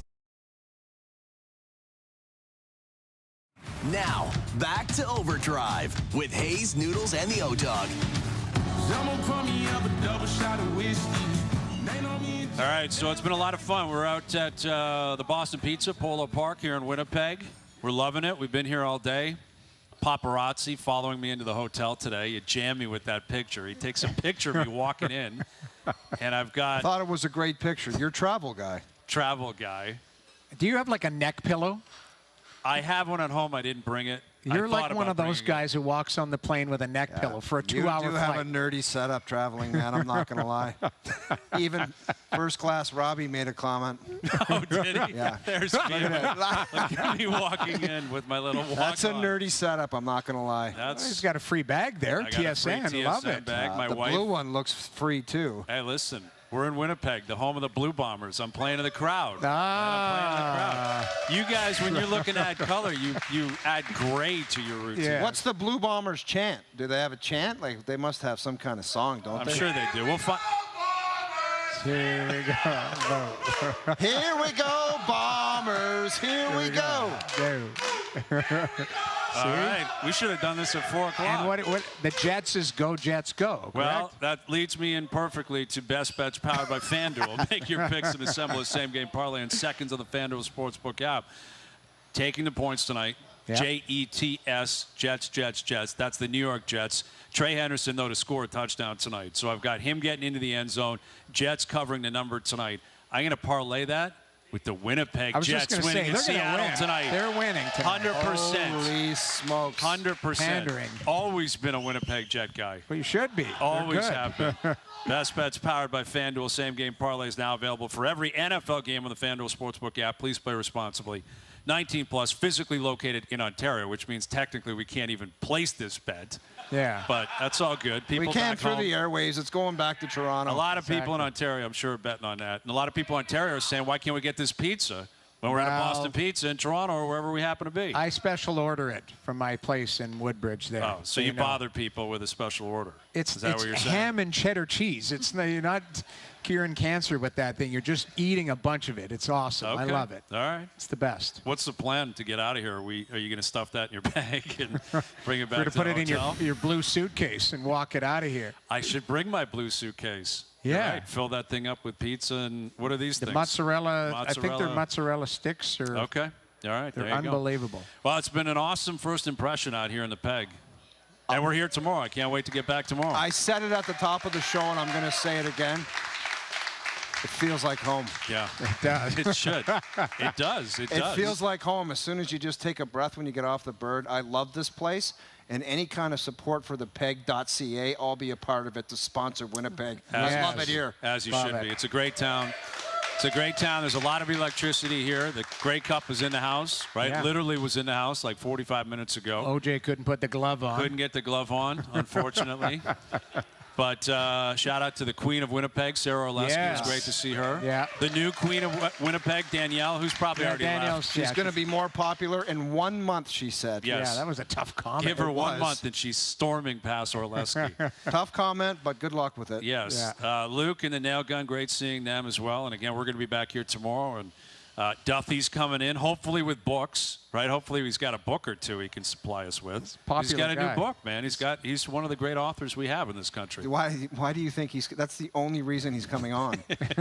to push his book? I guarantee it. I guarantee it. Do you think he will request like the Grey Cup? Yeah, to be on a stand right here in book front. To be right here. He will have the pizza out. The book will be there. Okay. Yeah. We'll have Duffy's new book in here. For sure. All right, well, we'll catch up with him. Luke will be back tomorrow. MJ coming up. The Leafs in action tonight. Willie, it's all good. We'll get into Willie and Nylander's comments tomorrow, and we'll see what comes of it tonight. And the Jets are in action. We got football tonight. It's going to be a great night. Yeah, big Winnipeg Jets win in Seattle tonight. All right. That's the way I'm looking at it. We're on the Jets tonight. We love it. All right, thanks to everyone for coming out here. We really appreciate it. Thanks to all the help back home as well.